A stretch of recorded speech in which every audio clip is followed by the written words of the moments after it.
Ophélie Winter l'énorme boulette de Cyril Hanouna concernant son ex. Encore une fois, Cyril Hanouna et son équipe sont revenus ce jeudi soir, sur la situation difficile que traverse Ophélie Winter en ce moment. En évoquant l'ex-compagnon de la chanteuse, les équipes en régie ont malencontreusement affiché la photo d'un autre homme à l'écran.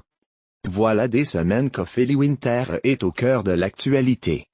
Nous avons en effet été les premiers, dans notre édition du magazine du 20 septembre, à vous donner de ces nouvelles. Celle qui a connu la gloire dans les années 90 est en ce moment au plus mal au point de devoir parfois dormir dans sa voiture. À la suite de nos révélations, Cyril Hanouna et ses équipes ont également commencé à enquêter. Ils ont notamment réussi à avoir la chanteuse au téléphone et cette dernière a confirmé être dans une situation compliquée. C'est ensuite Bernard Montiel, un des chroniqueurs qui a révélé en direct qu'Ophélie Winter a refusé son aide. Alors que la chanteuse, qui vient d'être victime d'un accident de voiture, est toujours recherchée par la police pour être placée sous protection, son ex-compagnon, le milliardaire hollandais Rudolf van Dalen a brisé le silence. L'homme qui a vécu une histoire d'amour de 4 ans avec l'ancienne star de la chanson a confié qu'il vivait à Paris dans la discrétion. Dans une interview accordée à la capitale, il admet qu'il ne se cachait pas mais qu'il ne cherchait pas la médiatisation pour autant avant d'ajouter au sujet de la jolie blonde. Je ne peux pas dire plus que ce que le public sait déjà. Elle n'est pas bien avec elle. C'est vraiment dommage car elle a un bon cœur. À la fin, cela devenait très difficile. Petit couac chez TPMP. Ce jeudi 3 octobre 2019, dans le cadre de la rubrique Gogo Gossip où il convient de commenter l'actualité People, Cyril Hanouna est à nouveau revenu sur l'affaire Ophélie Winter sur le plateau de Touche pas à mon poste. Un journal belge a retrouvé l'ex-compagnon hollandais de la star Ophélie Winter, a annoncé l'animateur, avant de lancer un petit magnéto proposant des reprises de l'interview de Rudolf van Dalen mentionné plus haut. Seulement voilà, les équipes en régie ont montré sur l'écran géant du plateau, la photo d'un homme qui n'est pas Rudolf van Dalen. Comme l'ont souligné nos confrères de la presse belge, avertis par des téléspectateurs, l'homme en photo n'est autre que Jean-Denis Lejeune, père de Julie Lejeune, tué en 1996 par Marc Dutroux. Le père de famille est au cœur de l'actualité pour avoir annoncé jeudi matin sa décision de quitter Facebook après la libération de Michel Lelièvre, complice de Marc Dutroux. Biographie. Née le 20 février 1974 à Boulogne-Billancourt, Ophélie Winter est la fille de Catherine Cathy, Feufeu, mannequin, et de David Alexandre Winter, chanteur néerlandais connu pour le tube O. Lady Mary 1969. Ses parents se séparent en 1976, son père s'exile aux États-Unis. Elle grandit à Neuilly-sur-Seine, en vrai garçon manqué elle est inséparable de son frère aîné, Michael né en 1972.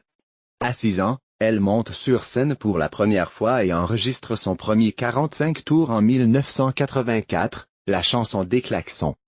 Après un deuxième titre, Poil de carotte, en 1987, au succès mitigé, elle fréquente le lycée Saint-James de Neuilly. Mais dès 1991 elle délaisse ses études pour suivre les pas de sa mère et se lance dans le mannequinat. Cantonnée aux photos de mannequins lingerie, elle décide alors de reprendre contact avec des producteurs pour renouer avec la chanson.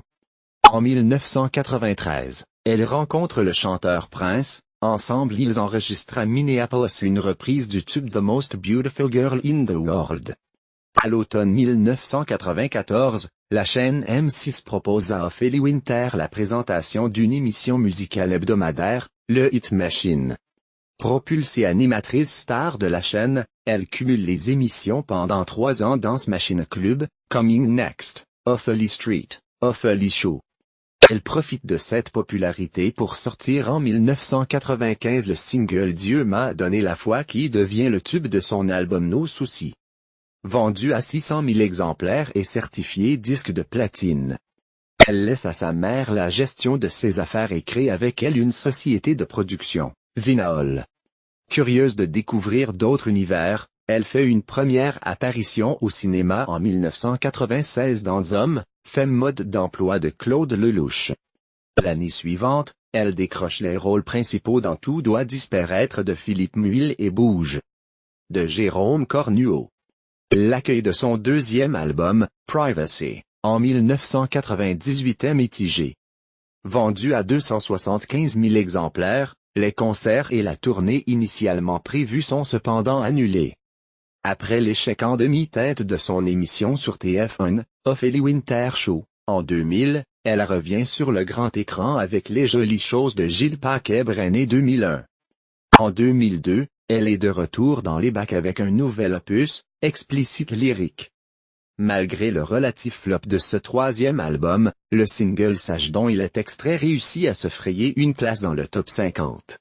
En 2004, des problèmes de santé l'éloignant des studios.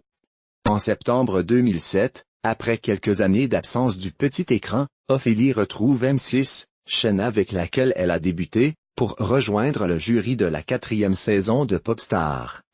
Son 4e album, en 2009, Resurrection, qu'elle produit sous son label W, ne trouve pas son public. La chanteuse se fait plus rare depuis. En 2013, on la retrouve aux côtés de Thierry Lhermitte dans un épisode de la série Document Martin sur TF1. À la rentrée 2014, elle fait partie du casting de l'émission Danse avec les stars sur TF1. Côté vie privée, après une romance avec le chanteur Mxollar à la fin des années 90 et avec l'acteur Alain Chabat 2002-2003, elle reste aujourd'hui discrète sur ses amours. En octobre 2019, Rolf Rudolph de son vrai prénom Van Dalen révèle lors d'une interview qu'il a partagé la vie de la chanteuse pendant 4 ans.